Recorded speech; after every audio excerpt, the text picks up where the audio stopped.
आसंता 27 और 28 तारीख में साइक्लोनिक स्टर्म रूप नहीं ओडिशा उपरे प्रभाव पकई पारे क्यांट उपकूलवर्ती जिलागुड़िक प्रबल वर्षा सह पवन हेबार संभावना रही सेपटे सतर्क रहिबा लागि सबु जिला प्रशासन को कहुଯାଇଛି।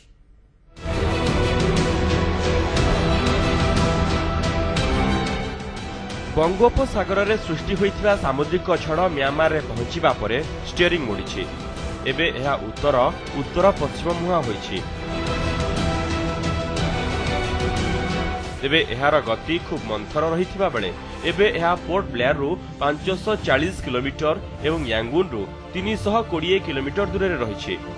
अधिक घनीभूत हेले एहार ना रखाजिबो क्यांट। 27 तारीख रे एहा ओडिशा उपकूल निकटवर्ती हेबो। पाणीपाग विभागर ग्राफिक्स रु जणा जाउछि 27 और 28 तारीख राति रे एहार प्रभाव रे ओडिशार समस्त उपकूलवर्ती जिला आसी पारे, जेउथिरे प्रबल वर्षा सहित प्राय 100 किलोमीटर बेगरे पवन बहिबो।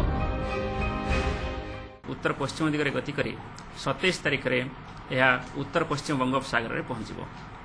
यार प्रभाव रे 27 तारीख रे उत्तर पश्चिम बंगोपसागर अशांत रहिबो।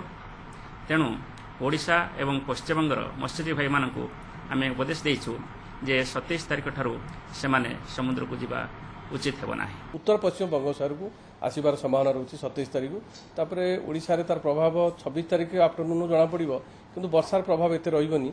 आकाश मेघाच्छन्न रहिबो। उत्तर ओडिशा रे कां भां वर्षार संभावना रही 26 तारीख 27 तारीख उपकूल पाट रे वर्षार संभावना रही 28 29 मध्य वर्षार संभावना अछि। सेपटे प्रमुख पाणीपाग वेबसाइट स्काईमेट सूचना देछि जे क्यांटर प्रभाव रे ओडिशा एवं पश्चिम बंगरे प्रबल वर्षा हेबो। अक्टोबर 28 रे यार प्रभाव बेसी अनुभूत हेबो। गोटिए कथा किंतु सूचना मिलुछि जे एहा फाइलिन हुडुहुड भली सेते अधिक क्षयक्षति करिबो नाही। तथापि भी वर्षा पवन रे चाषबास क्षतिग्रस्त हेबो। क्षेत्र पाचिला धान नष्ट होइजिबो। संभाव्य बात्या को नहीं सबु जिलापालଙ୍କୁ सतर्क सूचना जारी करा जायछि। कंट्रोल रूम खोली परिस्थितिर अनुध्यान करिबा पई निर्देश दिया जायछि। एहा सह ओड्राफ और अग्निशम विभाग को सजाग रहिबा पई कुआ जायछि। मत्स्यजीवी को समुद्र भीतर को जिबाकू बारण करा जायछि।